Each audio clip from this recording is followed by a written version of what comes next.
Hello, everybody, and thank you very much for joining these hearings on the situation of human rights defenders in Sudan.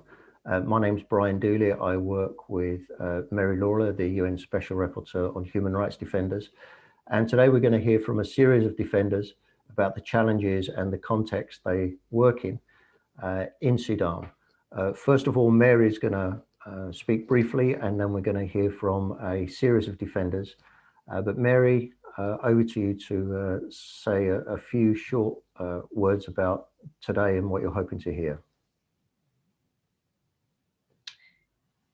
Hello, everybody. I am so delighted to be here with you today. Sudan is a country that I've always had a fascination for. And in fact, one of my all-time heroes is from Sudan. Some of you probably know him, Mudawi Ibrahim Adam.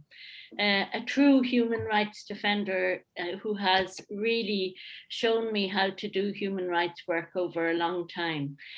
As I say, I'm delighted to be here.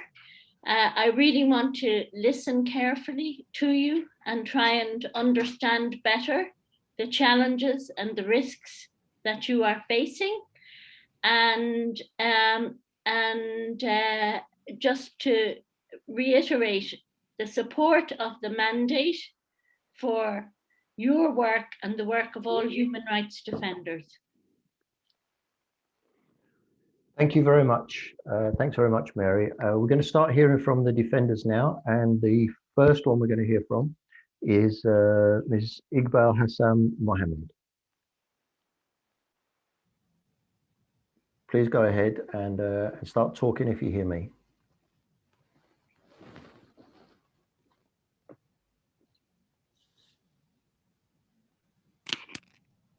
مرحبا، أنا إقبال حسن من شرق السودان، مدينة بورسودان.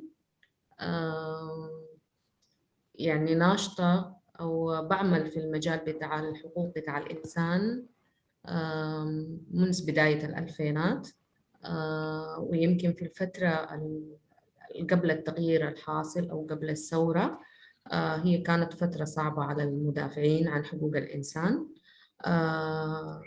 يمكن حالياً حصل تغيير بعد ثورة ديسمبر، لكن يظل في تحديات كثيرة بتواجه المدافعين والمدافعات عن حقوق الإنسان. ممكن أتكلم عنهم في 3 نقاط. ممكن واحدة من التحديات حالياً الموجودة هي أنا بسميها التحديات الاجتماعية اللي بتواجه المدافعين والمدافعات عن حقوق الإنسان، واللي هي ناتجة من عدم انتشار الثقافة بتاعت أو الوعي بتاع حقوق الإنسان في المجتمعات بتاعتنا، تحديداً في المجتمع بتاع شرق السودان أو البحر الأحمر.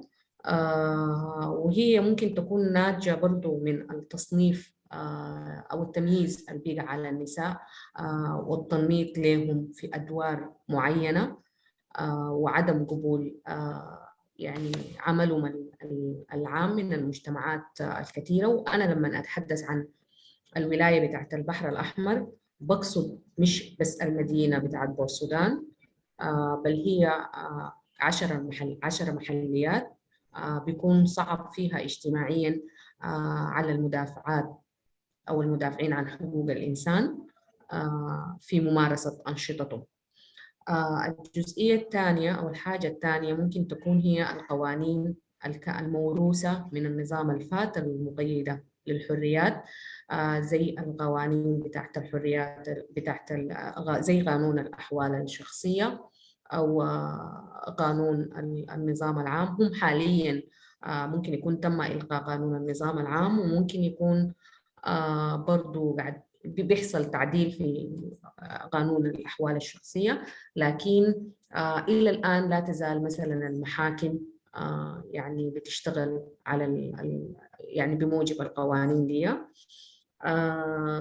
الحاجة الثالثة اللي ممكن تكون ظهرت في الفترة الأخيرة هي النزاعات القبلية اللي حدثت في المنطقة بتاعت البحر الأحمر في تقريباً أكثر من محليتين. هي برضو بتخلق أوضاع صعبة جداً للمدافعين أو المدافعات عن حقوق الإنسان في العمل فيما يخص الحقوق، نشر الثقافة بتاعت حقوق الإنسان. ممكن تكون العوامل دي بتأثر على المدافعين والمدافعات بشكل عام، لكن هي بتأثر بشكل أكثر على المدافعات عن حقوق الإنسان، لأنه المرأة بتتعرض لتمييز على أساس النوع. أضف إلى ذلك إنها هي لما تكون مدافعة عن حقوق الإنسان المجتمعات بتتعامل معها على أساس إنها منحلة، ممكن تكون في أحيان منحلة أخلاقيا، وفي أحيان تانية إنها هي يعني سلوكها مثلا يعني ممكن يكون يعني تتأثر بنظرة المجتمعات لسلوكها. فعشان كده المدافعات عن حقوق الإنسان في الولاية تحت البحر الأحمر ممكن يكون أوضاعهم مثلا صعبة، خاصة المدافعات والمدافعين اللي هم بينتموا للقبائل الموجودة مثلا أو للإثنيات الموجودة في المنطقة، واللي هم بيشتغلوا على موضوع التعايش السلمي والسلام الاجتماعي. الحاجة المهمة اللي برضو حابة أذكرها إنها هي ممكن تكون من التحديات، إنه ظهرت مؤخرا إنه المدافعين والمدافعات عن حقوق الإنسان بيتعرضوا لكثير من الملاحقات بواسطة يعني الملاحقات القانونية إذا كانوا عبروا عن آرائهم في السوشيال ميديا مثلا، أو يتكلموا عن أي شخصية اعتبارية بتمثل الحكومة بتاعت الفترة الانتقالية. فحدث كثير إنه بيتعرضوا لملاحقات قانونية. الحاجة دي أثرت على عملهم، على حقوق على عملهم في المدافعة عن حقوق الإنسان. في حاجة رابعة، في حاجة خامسة وهي مهمة شديد، إنه النظام الفات كان ما بيسمح بأي تسجيل لمجموعات ومنظمات تعني بحقوق الإنسان في الولاية. كان المفوضية بتاعت العون الإنساني بترفض وتعطل تسجيل أي مجموعات تعمل في مجال حقوق الإنسان. الشيء الخلق فجوة كبيرة في وجود منظمات ومجتمعات تعني بالمدافعين أو تنشط في مجال المدافعين عن حقوق الإنسان. الحاجة دي أثرت على إنه المدافعين يكون عندهم قصور أو بالأصح عندهم غلة يعني أو نقص في الخبرات اللي بتعينهم على ممارسة أعمالهم، نشاطهم كمدافعين ومدافعات عن حقوق الإنسان.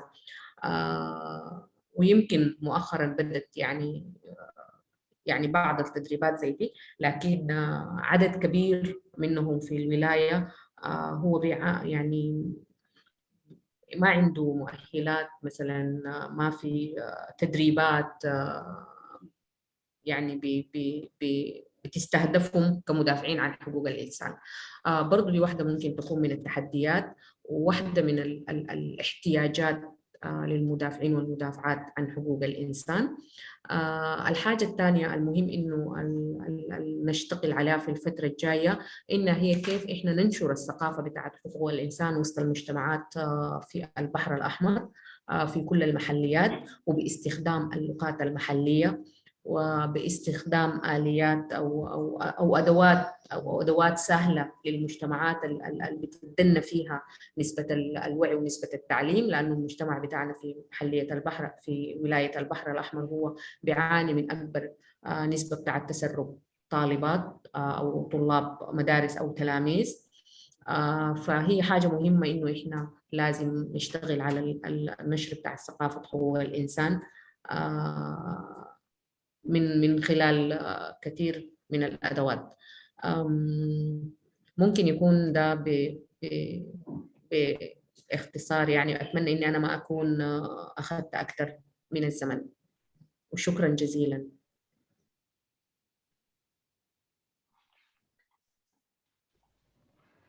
No, thank you very much, Igbal. You weren't too long at all. That's perfect.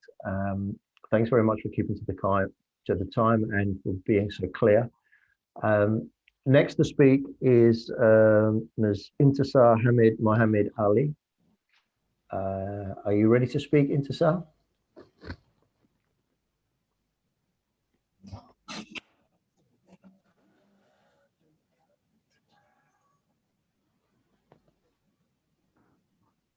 Go ahead and speak. مرحبا مرحبا. أنا انتصار حامد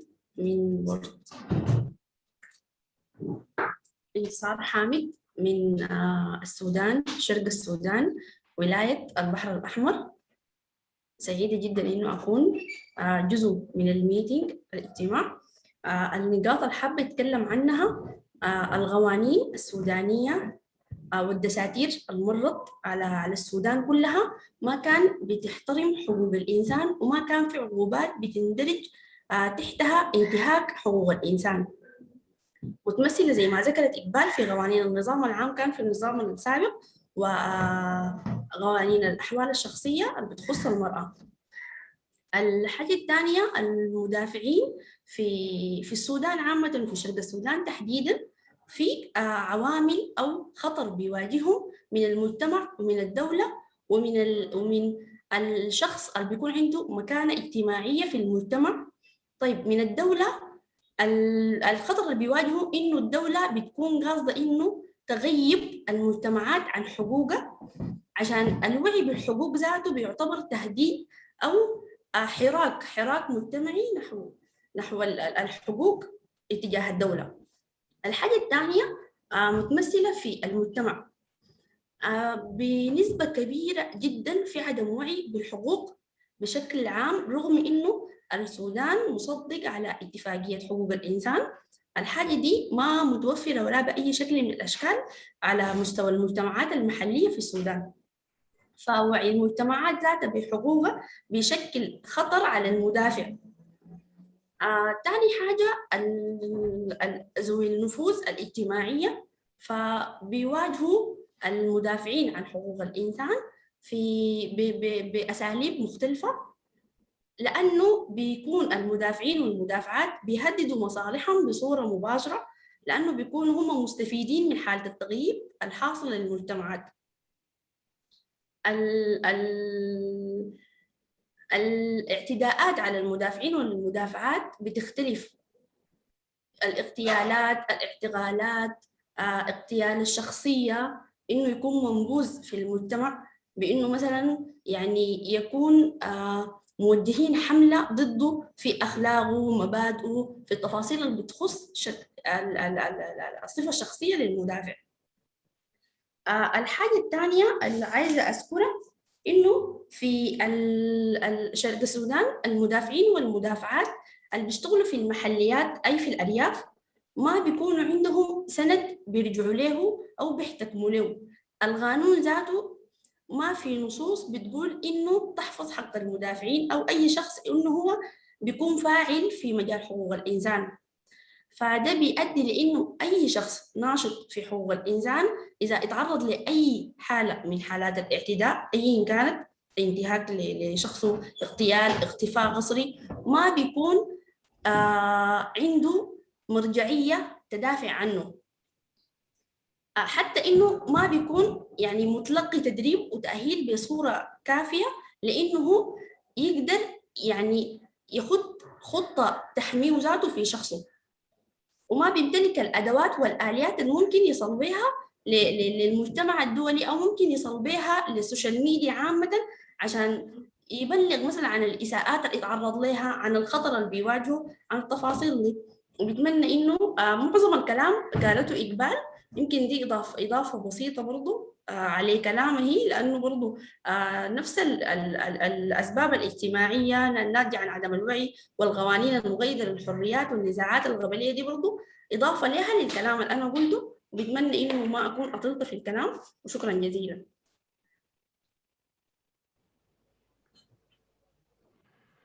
Thank you very much, Intesar. I know you weren't too long either. This is great.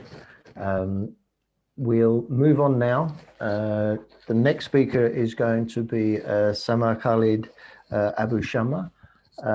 If you're ready to speak, Samar, please go ahead and remember clearly and slowly for the interpreters, but the first two speakers were great. Thank you very much. السلام عليكم. أنا سمر خالد من السودان برضو الخرطوم. أنا شغالة في مجال حقوق الإنسان بصورة عامة، لكن بصورة خاصة حقوق النساء والعنف ضد النساء. بالنسبة للتحديات، أنا في حاجتين يعني أصلا عقبت عليهم إقبال، فاللي هي الجانب الاجتماعي والجانب القانوني. فهحاول ما أخش في التفاصيل دي عشان الكلام ما يكون معاد، لكن الجانب الاجتماعي بصورة خاصة لما نكون بنتكلم عن قضايا النساء بيكون استجابة المجتمعات لنا فيها تحدي كبير، بالنسبة لأنه هو ممكن يكون بيمس نشاطات أو يعني سلوكيات بنمارسها في يومنا العادي، وبالذات داخل الأسر. في أي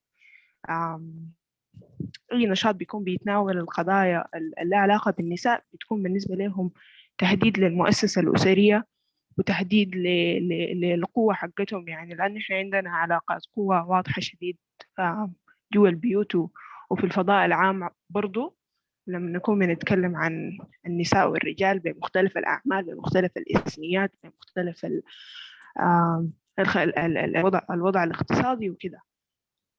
فالجانب الاجتماعي أفتكر حاجة مهمة شديد وهم اتكلموا فيها يعني زميلاتي.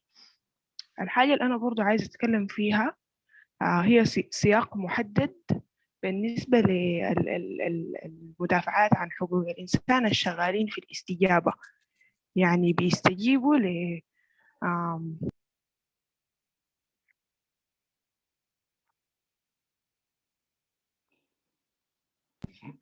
آسفة بس الإنترنت قطع ثانية.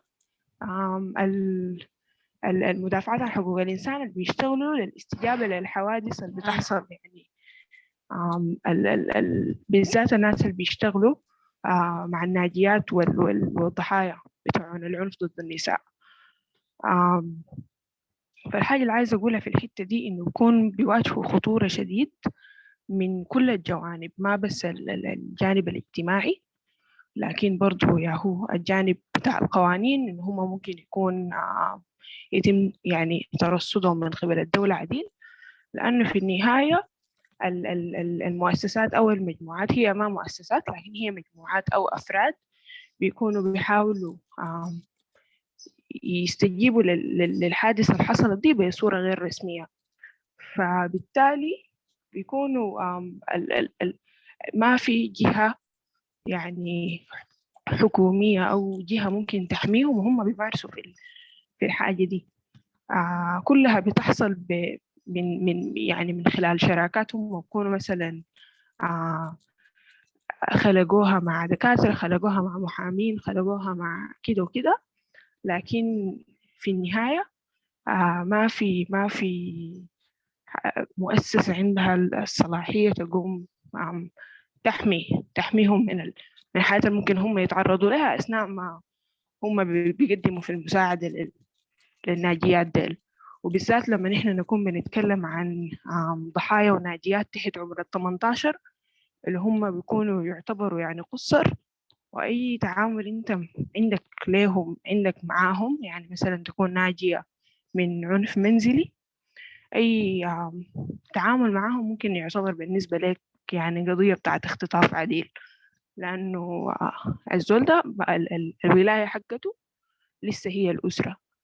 فأفتكر إحنا محتاجين شغل كتير في الحتة بتاعت الاستجابة للعنف دي وحماية المدافعين عن حقوق الإنسان اللي بيشتغلوا في موضوع الاستجابة. دي النقطة الأولى. النقطة الثانية اللي كنت عايزة أتكلم عنها هي عدم المؤسسية اللي إحنا بنشتغل فيه كمدافعين، والحاجة دي كيف بتدخلنا في يعني خطورة وفي ريسكس. لما إحنا نكون بنشتغل في شكل مجموعات غير رسمية زي ما برضو قالت زميلتي قبليني، لفترة طويلة إحنا كنا ما بنقدر نتسجل في منظمة العون الإنساني أو الحاك. فالحاجة دي خلت إنه إحنا نكون شغالين ياهو كمجموعات غير رسمية. طبيعة النشاط بالشكل ده أدت إنه يكون في اختلاط أو يكون في يعني نكون عرضة للمجتمع بصورة أكبر. يعني مثلا الحسابات في السوشيال ميديا بيكون الناس عارفين أو المجتمع الخارجي عارف إنه فلان الفلاني شغال في القضايا الفلانية، ده رقمه كده، بيلاقي الناس الفلانيين يعني. فبيكون في تداول بتاع معلومات عن الشخص كثيرة شديد، وبتكون منتشرة. والحاجة دي بتساعد إنه يقدر يتم الهجوم علينا يعني بصور مختلفة، بالذات يعني بصور رقمية يعني أو ديجيتال يعني. فأفتكر الحاجة دي غير إنه محتاجين يعني يكون في مؤسسية أكتر عشان الزول يقدر يكون بيمارس في شغله في نفس الوقت قادر يمارس حياة شخصية منفصلة يعني. لكن برضو محتاجين تدريب ذاتنا كمدافعين، إن إحنا نقدر نحمي روحنا يعني كان جسديا ولا رقميا. لكن أنا هسه شايفة القصة يعني ديجيتال دي بالذات في الوقت ده فيها مشكلة كبيرة شديد، لأنه حتى الناس بيشتغلوا بأرقامهم الشخصية بحساباتهم الشخصية في السوشيال ميديا. فأفتكر دي برضو نقطة يعني محتاجة نعين لها بصورة جادة. النقطة الثالثة اللي كنت عايزة أتكلم عنها إن إحنا كمدافعات عن حقوق الإنسان النساء وشكل المساحة المدنية في السودان ذاته شكله كيف. يعني أنت لما تكون يعني بتتعامل مع أشخاص أو شباب مهتمين بنفس القضايا اللي أنت بتآمن بها، بيكون في افتراض إنه الناس زي ما هيسببوا لك أذية. لكن دي حاجة أنا أفتكر إن هي ما صح. الفضاء المجتمع المدني في السودان ما آمن. ممكن يكون بالنسبة للمدافعات النساء الشابات بصورة خاصة.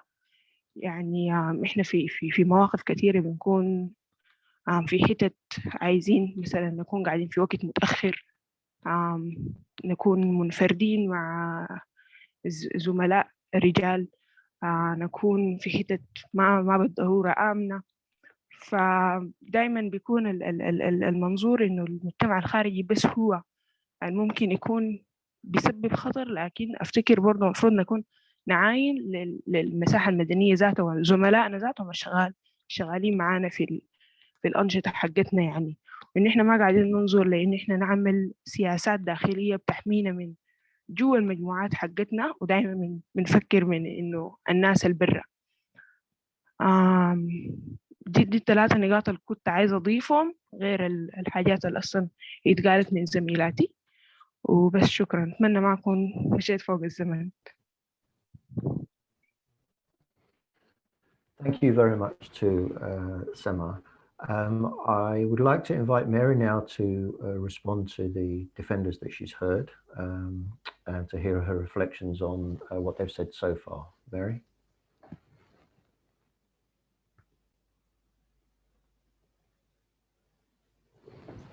Thank you very, very much indeed. And it is very heartening to hear about your work, despite the difficult risks you face, not only as human rights defenders, but specifically as women human rights defenders. We know all over the world that women are targeted not only for what they do, but for who they are. And this is particularly the case where you have patriarchal societies or militarized societies, or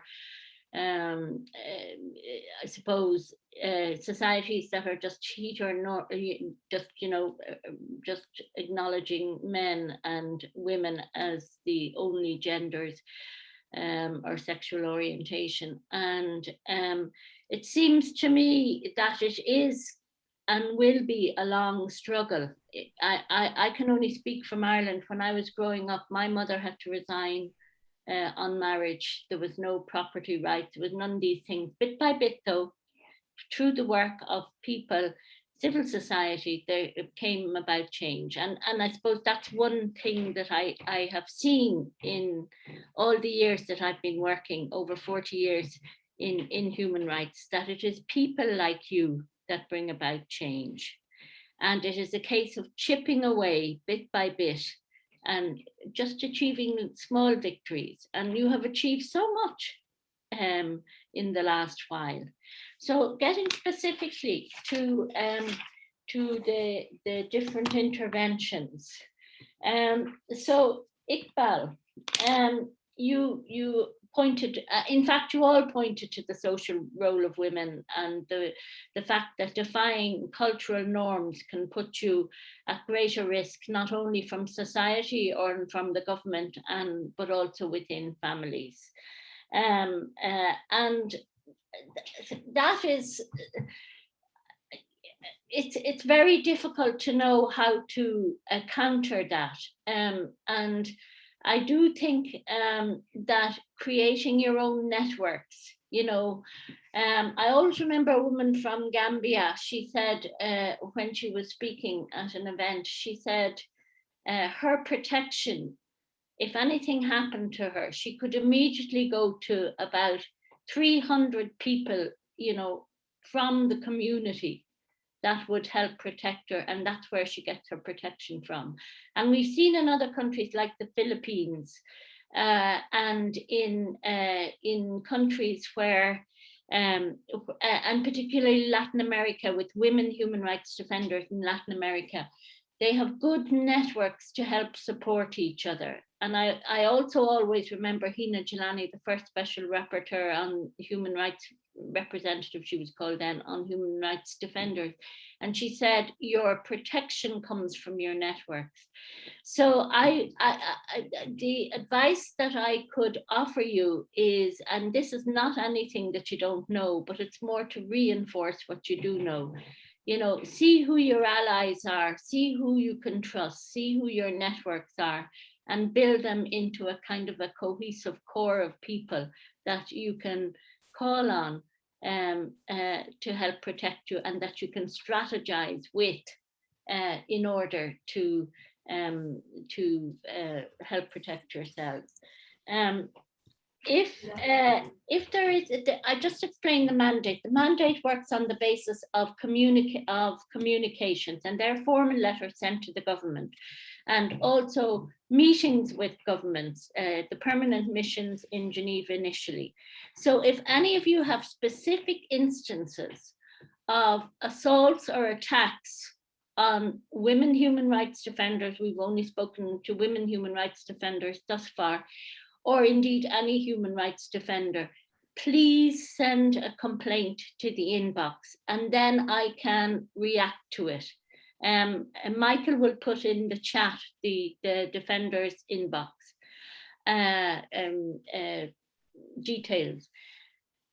So, and then the government has 60 days to respond, and then if they respond, and then it becomes public. But that's the main tool.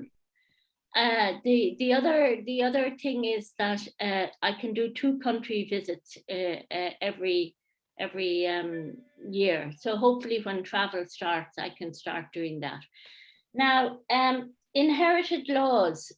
You talked about inherited laws, civil status law, the public orders, the law and public order.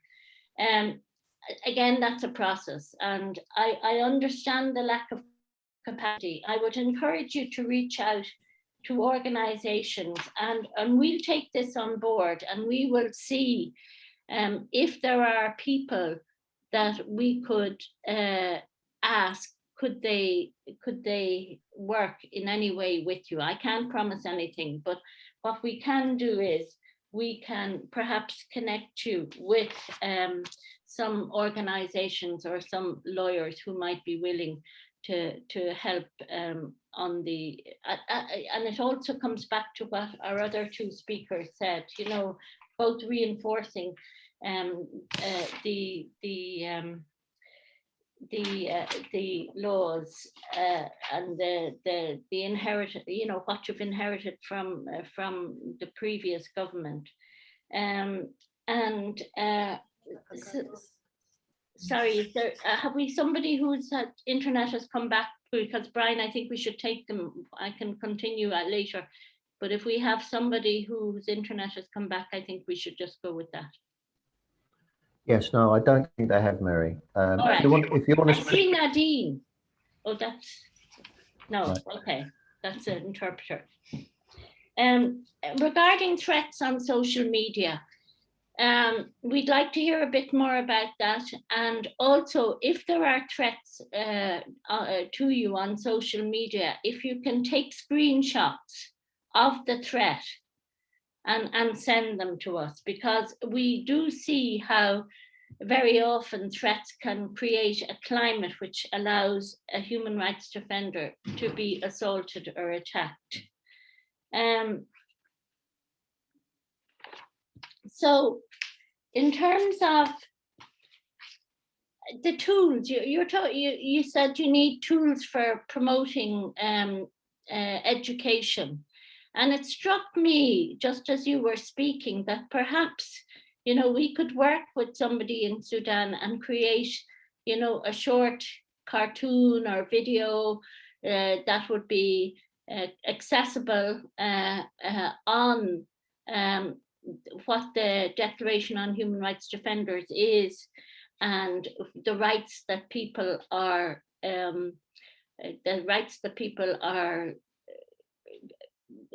that are guaranteed under international law.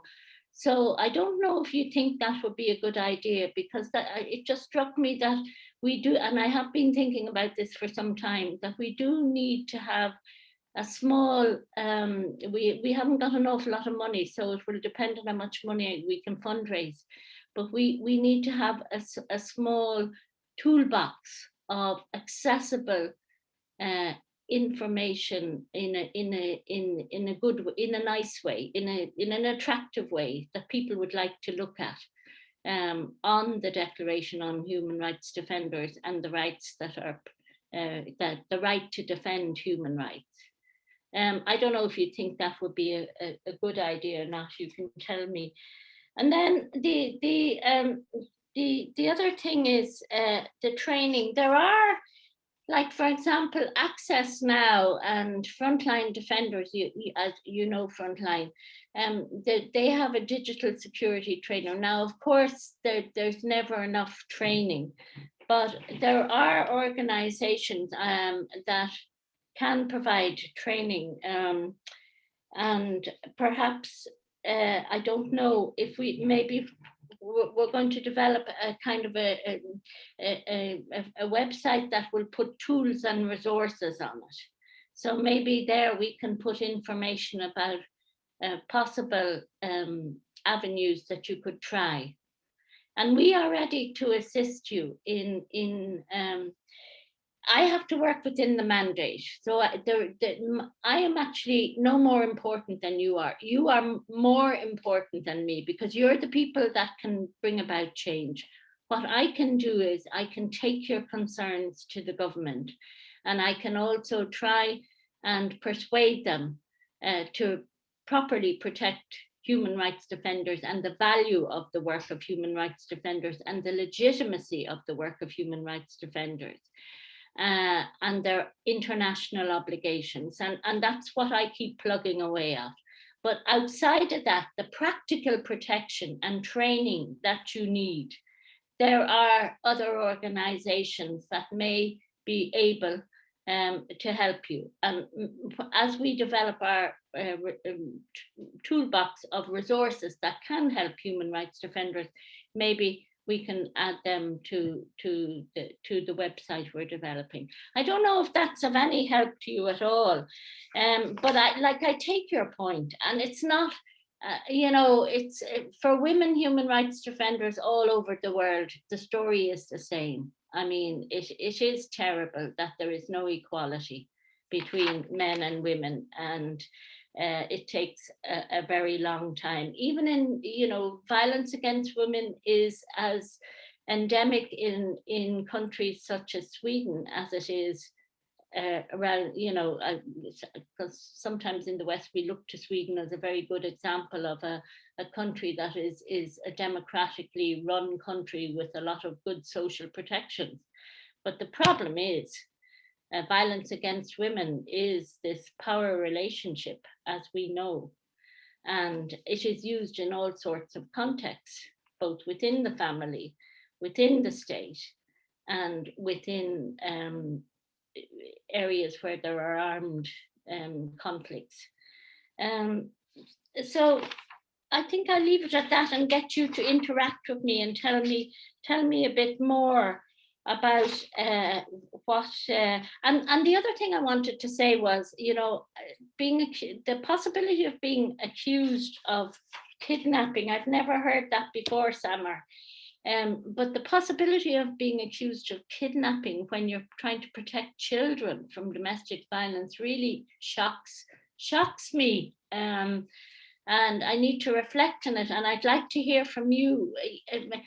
If you have specific things you think that I could do as mandate holder, tell me now, and then I can tell you whether or not it is possible. Okay?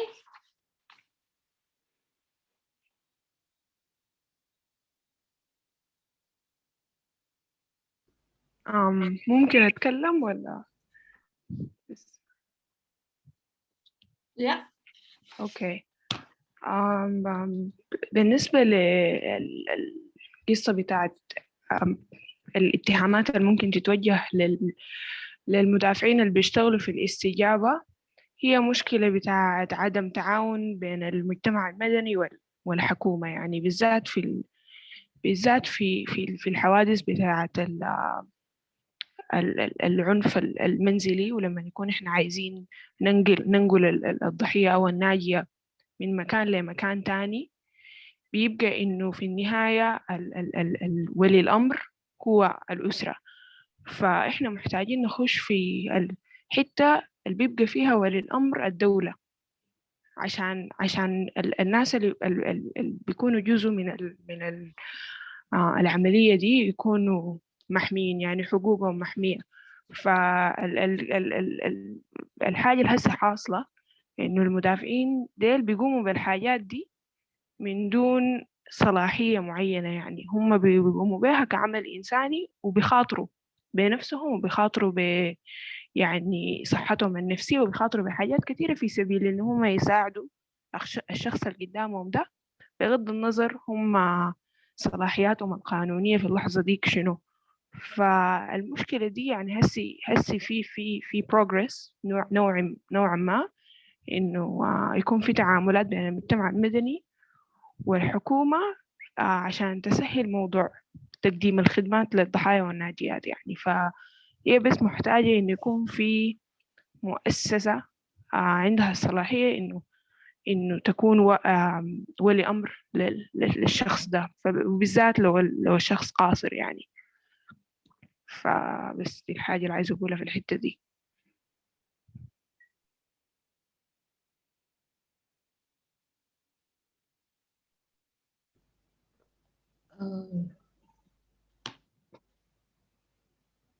Somebody, Igbal. Yeah. I see your hand up. I can't do that actually. طيب شكرا للفرصة تاني. امتداد لكلام سمر، فعلا المدافعات أو المدافعين اللي بيشتغلوا في مع الناجيات من العنف الأسري هم بيتعرضوا لتهديد مباشر من الأسر، والتهديد ده يعني قد يعرض حياتهم للخطر، لكن يعني بيكون في صعوبة في الإجراءات القانونية. يعني هو القانون بيتيح لك إنك أنت ممكن مثلا تبلغ عن التهديد، لكن المنفذين بتاعين القانون هم ما بيتعاملوا مع الحدث بجدية، وبيفتكروا إنه أنت أصلا يعني أنت المدافع اللي تعرضت أو المدافعة اللي تعرضت للتهديد. بيفترضوا إنه أصلا أنت كنت في الصايد الغلط، لأنك أنت اتدخلت في حاجة هي أسرية. يعني ما في اعتراف حتى من الناس المنفذين للقانون. إذا أنا مثلا كمدافعة اتعرضت لتهديد من أي أسرة اتعرضت واحدة من بناتها مثلا لعنف منزلي. فبرضو دي نقطة حبيت أضيفها لكلام سمد. النقطة الثانية اللي برضو أنا قبل يمكن تكون سقطت مني سهوا، إنه المدافعين والمدافعات عن حقوق الإنسان قاعدين يتعرضوا لضغوطات نفسية كبيرة شديد، وما قاعد تكون في خدمة بتاع دعم نفسي تتوفر لهم. الحاجة دي قاعد تأثر حتى على أنشطتهم بتاعت الدعم النفسي، وقاعد تشكل واحدة من المخاطر لأنه ممكن يتصابوا بالاكتئاب، ممكن يتصابوا بكثير من الأمراض النفسية. فهي دي حاجة مهمة، لازم نحافظ على سلامة المدافع والمدافع عن حقوق الإنسان يعني النفسية. وشكرا.